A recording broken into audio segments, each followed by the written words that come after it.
ಕೋರ್ತೀನಿ. So ಇವತ್ತು 10ನೇ ತರಗತಿಯಲ್ಲಿ ಸಮಾಜ ವಿಜ್ಞಾನ ಭಾಗ 1ರಲ್ಲಿ ಬಹು ಆಯ್ಕೆ ಪ್ರಶ್ನೆಗಳನ್ನು ತಂದಿದ್ದೀನಿ. ಅದು 6ನೆಯ ಪಾಠ ಬಂದ್ಬಿಟ್ಟು ಭಾರತದ ಪ್ರಥಮ ಸ್ವಾತಂತ್ರ್ಯ ಸಂಗ್ರಾಮ. ಸೊ ಈ ಪಾಠದ ಬಹು ಆಯ್ಕೆ ಪ್ರಶ್ನೆಗಳನ್ನು ನೋಡೋಣ. ತುಂಬ ಇಂಪಾರ್ಟೆಂಟ್ ಆಗಿರ್ತಕ್ಕಂಥ ಕ್ವಶನ್ಸ್ಗಳಿದ್ದಾವೆ. ಎಲ್ಲ ಪಾಠದ ಒಂದು ಹಿಂದಿನ ಅಂಶಗಳನ್ನು ಈ ಒಂದು ವಿಡಿಯೋದಲ್ಲಿ ಪಾಠದ ಮುಖ್ಯಾಂಶಗಳನ್ನು ಕವರನ್ನು ಮಾಡಿದ್ದೀನಿ.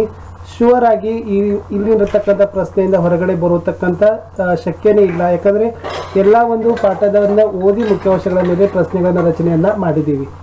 ಸೊ ಮೊದಲನೇದಾಗಿರ್ತಕ್ಕಂಥ ಪ್ರಶ್ನೆ ಇದೆ. ಪ್ರಶ್ನೆ 1, ಭಾರತದ ಪ್ರಥಮ ಸ್ವಾತಂತ್ರ್ಯ ಸಂಗ್ರಾಮ ಎಂದು ಕರೆದವರು ಯಾರು? ಯುರೋಪ್ ಇತಿಹಾಸಕಾರರು, ಆಂಗ್ಲ ಇತಿಹಾಸಕಾರರು, ಬ್ರಿಟಿಷ್ ಇತಿಹಾಸಕಾರರು, ಭಾರತೀಯ ಇತಿಹಾಸಕಾರರು. ಈ ದಂಗೆಗೆ ಭಾರತದ ಪ್ರಥಮ ಸ್ವಾತಂತ್ರ್ಯ ಸಂಗ್ರಾಮ ಎಂದು ಹೆಸರನ್ನು ಅವರೇ ಆಯ್ಕೆ ಡಿ, ಭಾರತೀಯ ಇತಿಹಾಸಕಾರರು. ಪ್ರಶ್ನೆ 2, ಭಾರತದ ಪ್ರಥಮ ಸ್ವಾತಂತ್ರ್ಯ ಸಂಗ್ರಾಮಕ್ಕೆ ಸಿಪಾಯಿ ದಂಗೆ ಎಂದು ಕರೆದವರು ಯಾರು? ನೋಡೋಣ.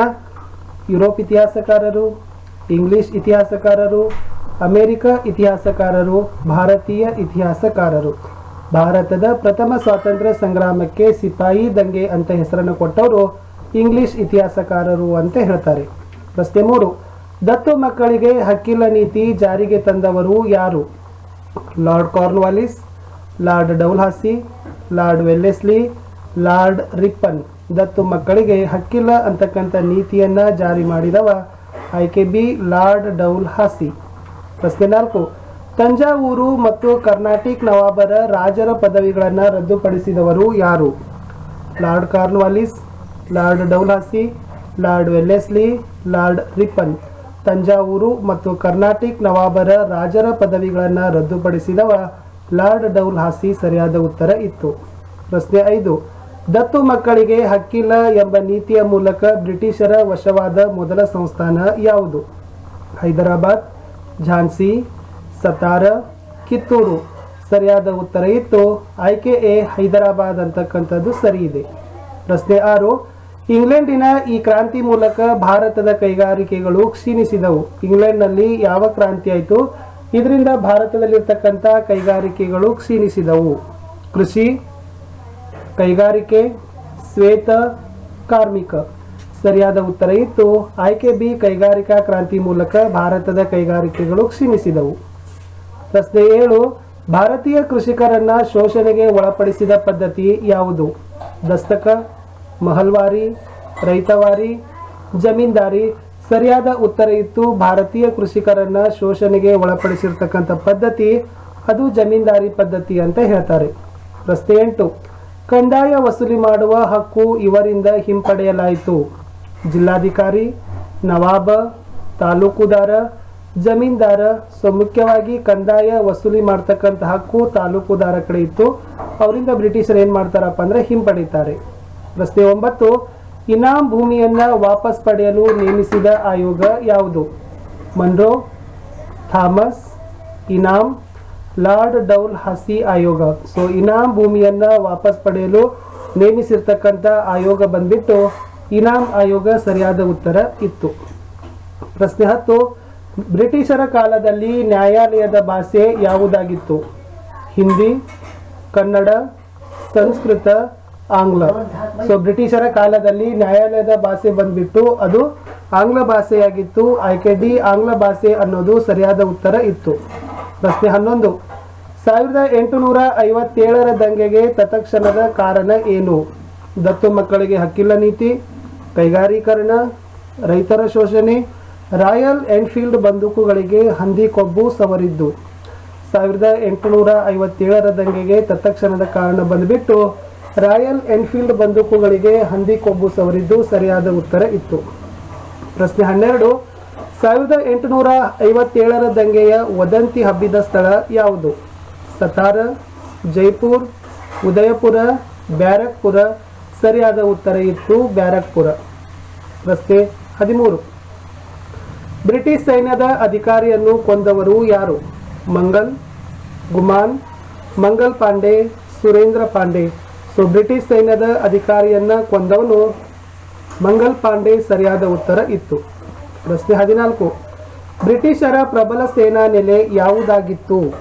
ಬ್ಯಾರಕ್ಪುರ್, ಸತಾರ, ಮೀರತ್, ಸೂರತ್.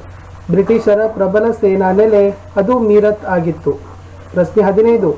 ಭಾರತದ ಚಕ್ರವರ್ತಿ ಎಂದು ಇವರನ್ನು ಘೋಷಿಸಿದರು. ಬಹದ್ದೂರ್ ಶಾ, ಎರಡನೇ ಬಹದ್ದೂರ್ ಶಾ, ಮೀರ್ ಜಫರ್, ಮೀರ್ ಖಾಸಿಂ. ಸೊ ಭಾರತದ ಚಕ್ರವರ್ತಿ ಅಂತ ಎರಡನೇ ಬಹದ್ದೂರ್ ಶಾ ಅನ್ನ ಏನ್ ಮಾಡ್ತಾರಪ್ಪ ಅಂತಂದ್ರೆ ಘೋಷಿಸ್ತಾರೆ. ಮುಂದಿನ ಪ್ರಶ್ನೆಗೆ ಹೋಗೋಣ. ಪ್ರಶ್ನೆ ಸಂಖ್ಯೆ 16.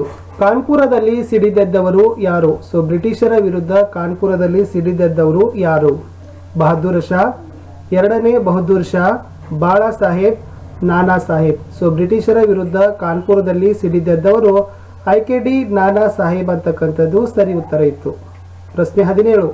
ನಾನಾ ಸಾಹೇಬನ ಸಹಾಯಕ ಯಾರು? ಬಹದ್ದೂರ್ ಶಾ, ಎರಡನೇ ಬಹದ್ದೂರ್ ಶಾ, ಬಾಳಾ ಸಾಹೇಬ, ತಾತ್ಯಾ ಟೋಪೆ. ಸೊ ನಾನಾ ಸಾಹೇಬನ ಸಹಾಯಕ ಯಾರಪ್ಪ ಅಂದ್ರೆ ತಾತ್ಯಾ ಟೋಪೆ ಅಂತಕ್ಕಂಥದ್ದು ಸರಿಯಾದ ಉತ್ತರ ಇತ್ತು. ಪ್ರಶ್ನೆ 18. ಝಾನ್ಸಿಯಲ್ಲಿ ಇವರ ನೇತೃತ್ವದಲ್ಲಿ ದಂಗೆ ಉಂಟಾಯಿತು. ಬಹದ್ದೂರ್ ಶಾ, ರಾಣಿ ಲಕ್ಷ್ಮೀಬಾಯಿ, ಬಾಳಾ ಸಾಹೇಬ, ತಾತ್ಯಾ ಟೋಪೆ. ಸೊ ಝಾನ್ಸಿಯಲ್ಲಿ ರಾಣಿ ಲಕ್ಷ್ಮೀಬಾಯಿಯ ನೇತೃತ್ವದಲ್ಲಿ ಬ್ರಿಟಿಷರ ವಿರುದ್ಧ ದಂಗೆ ಉಂಟಾಗುತ್ತೆ. ಸೊ ರಾಣಿ ಲಕ್ಷ್ಮೀಬಾಯಿ ಸರಿ ಇತ್ತು. ಪ್ರಶ್ನೆ 19. ರಾಣಿ ಲಕ್ಷ್ಮೀಬಾಯಿ ಬ್ರಿಟಿಷರಿಂದ ವಶಪಡಿಸಿಕೊಂಡಿದ್ದು ಯಾವುದು? ನೋಡೋಣ ಯಾವ ಭಾಗ ರಾಣಿ ಲಕ್ಷ್ಮೀಬಾಯಿ ಬ್ರಿಟಿಷರಿಂದ ವಶಪಡಿಸಿಕೊಳ್ತಾಳೆ. ಸತಾರ, ಝಾನ್ಸಿ, ಜೈಪುರ, ಗ್ವಾಲಿಯರ್.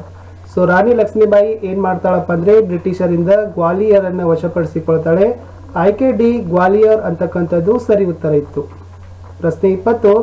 ಬ್ರಿಟನ್ ರಾಣಿ ಹೊರಡಿಸಿದ ಘೋಷಣೆ ವರ್ಷ ಯಾವುದು? ಸೊ ಬ್ರಿಟನ್ ರಾಣಿ ಒಂದು ಘೋಷಣೆಯನ್ನು ಹೊರಡಿಸ್ತಾಳೆ, ಅದು ಯಾವ ವರ್ಷದಲ್ಲಿ ಅಂತ ಕೇಳಿದ್ದಾರೆ.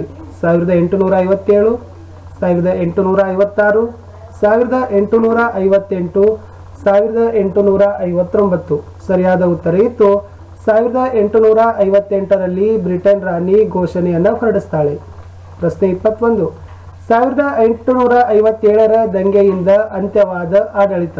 ಸೊ ಯಾರ ಆಡಳಿತ 1857ರ ದಂಗೆಯಿಂದ ಕೊನೆಗಾಂತದೆ? French East India, British East India company, Dutch East India company, Europe East India company. 1857ರ ದಂಗೆಯಿಂದ ಅದು ಬ್ರಿಟಿಷ್ ಈಸ್ಟ್ ಇಂಡಿಯಾ ಕಂಪನಿಯವರ ಆಡಳಿತ ಅಂತ್ಯ ಆಗ್ತದೆ. 22. ಬ್ರಿಟಿಷರು ಶಾಸನ ರೂಪಿಸುವ ಪ್ರಕ್ರಿಯೆಯಲ್ಲಿ ಭಾರತೀಯರನ್ನು ಒಳಗೊಳ್ಳುವ ನೀತಿಯನ್ನು ಜಾರಿಗೊಳಿಸಿದ ಉದ್ದೇಶ ಏನು? ಪ್ರಶ್ನೆ ಅರ್ಥ ಮಾಡ್ಕೊಳ್ಳಿ. ಬ್ರಿಟಿಷರು ಶಾಸನ ರೂಪಿಸುವ ಪ್ರಕ್ರಿಯೆಯಲ್ಲಿ ಭಾರತೀಯರನ್ನು ಒಳಗೊಳ್ಳುವ ನೀತಿಯನ್ನ ಜಾರಿಗೊಳಿಸಿದ ಉದ್ದೇಶ ಏನು? ಕಾನೂನಿನ ಮುಂದೆ ಸಮಾನತೆ ತರಲು, ಬ್ರಿಟಿಷರ ಬಗೆಗೆ ಇದ್ದ ಭಾರತೀಯರ ಅಭಿಪ್ರಾಯ ತಿಳಿಯಲು, ಸುಭದ್ರ ಸರ್ಕಾರ ನೀಡಲು, ಧಾರ್ಮಿಕ ಸಹಿಷ್ಣುತೆ ಸಾಧಿಸಲು. ಅದರ ಹಿಂದೆ ಉದ್ದೇಶ ಇತ್ತು ಬ್ರಿಟಿಷರ ಬಗೆಗೆ ಇದ್ದ ಭಾರತೀಯರ ಅಭಿಪ್ರಾಯನ ತಿಳಿಯುವ ಸಲುವಾಗಿ ಬ್ರಿಟಿಷ್ ಶಾಸನ ರೂಪಿಸುವ ಪ್ರಕ್ರಿಯೆಯಲ್ಲಿ ಭಾರತೀಯರನ್ನ ಒಳಗೊಳ್ತಕ್ಕಂಥ ನೀತಿಯ ಜಾರಿಯ ಉದ್ದೇಶ ಇತ್ತು. ಸೊ ಬಹುಶಃ ಇದು ಕಡೆಯ ಪ್ರಶ್ನೆ ಇದೆ. ಕಡೆಯ ಪ್ರಶ್ನೆಗೆ ಹೋಗೋಕ್ಕಿಂತ ಮುಂಚೆ ದಯಮಾಡಿ ತಾವುಗಳು ನಮ್ಮ ಯೂಟ್ಯೂಬ್ ಚಾನಲ್ಗಳಾಗಿರ್ತಕ್ಕಂಥ ಸ್ಟಡಿ ವಿತ್ ಪರಶುರಾಮ್ ಮತ್ತು ಸ್ಮಾರ್ಟ್ ವರ್ಕ್ ಎರಡನ್ನು ಕೂಡ ಸಬ್ಸ್ಕ್ರೈಬ್ ಮಾಡಿ ಹಾಗೂ ಬೆಲ್ ಐಕಾನ್ ಅನ್ನು ಒತ್ತಿ. ಇದರಿಂದ ಮುಂಬರ್ತಕ್ಕಂಥ ವಿಡಿಯೋಗಳ ನೋಟಿಫಿಕೇಶನ್ ತಮಗೆ ಮೊದಲಿಗೆ ಸಿಗತ್ತೆ. ಅಷ್ಟೇ ಅಲ್ಲದೆ ನೀವುಗಳು ಏನ್ ಮಾಡಿ ಅಂತಂದ್ರೆ ನಮ್ಮದೇ ಆಗಿರ್ತಕ್ಕಂಥ ಟೆಲಿಗ್ರಾಮ್ ಗ್ರೂಪ್ಗೆ ಬಂದು ಸೇರಿಕೊಳ್ಳಿ. ಆ ಟೆಲಿಗ್ರಾಮ್ ಗ್ರೂಪಿನ ಲಿಂಕ್ ಅನ್ನ ಈ ವಿಡಿಯೋದ ಡಿಸ್ಕ್ರಿಪ್ಷನ್ ಬಾಕ್ಸ್ ನಲ್ಲಿ ಹಾಕಿರ್ತೀನಿ. ಹೋಪ್ ತಾವೆಲ್ಲರೂ ಕೂಡ ನಮ್ಮ ಟೆಲಿಗ್ರಾಮ್ ಗ್ರೂಪ್ಗೆ ಬರ್ತೀರಾ ಅಂತ ಅನ್ಕೊಳ್ತಾ ಈ ಪಾಠದ ಹಾಗೂ ಈ ವಿಡಿಯೋದ ಕಡೆಯ ಪ್ರಶ್ನೆ ಇತ್ತು, 1857ರ ದಂಗೆ ಏಕೆ ವಿಫಲವಾಯಿತು? ಒಂದು, ಇದು ಇಡೀ ಭಾರತ ಪೂರ್ಣ ವ್ಯಾಪಿಸಿರಲಿಲ್ವಾ, ಅಥವಾ ಇದಕ್ಕೆ ಯಾವುದೇ ಯೋಜನೆ ಇರಲಿಲ್ಲ, ಅಥವಾ ನಾಯಕತ್ವದ ಕೊರತೆ ಇತ್ತ? ನೋಡಿ, ಅಥವಾ ಡಿ ಮೇಲಿನ ಎಲ್ಲವೂ. 1857ರ ದಂಗೆ ವಿಫಲತೆಗೆ ಕಾರಣ ಮೇಲಿನ ಎಲ್ಲವೂ. ಅದು ಇಡೀ ಭಾರತನೂ ವ್ಯಾಪಿಸಿರಲಿಲ್ಲ, ಈ ದಂಗೆಗೆ ಯೋಜನೆ ಇರಲಿಲ್ಲ, ಯಾವುದೇ ಒಬ್ಬ ಸಮರ್ಥ ನಾಯಕತ್ವದ ಕೊರತೆಯೂ ಸಹಿತ ಇರಲಿಲ್ಲ. ಅದಕ್ಕಾಗಿ ಡಿ ಮೇಲಿನ ಎಲ್ಲವೂ ಅಂತಕ್ಕಂಥದ್ದು ಸರಿಯಾದ ಆಯ್ಕೆ ಇತ್ತು.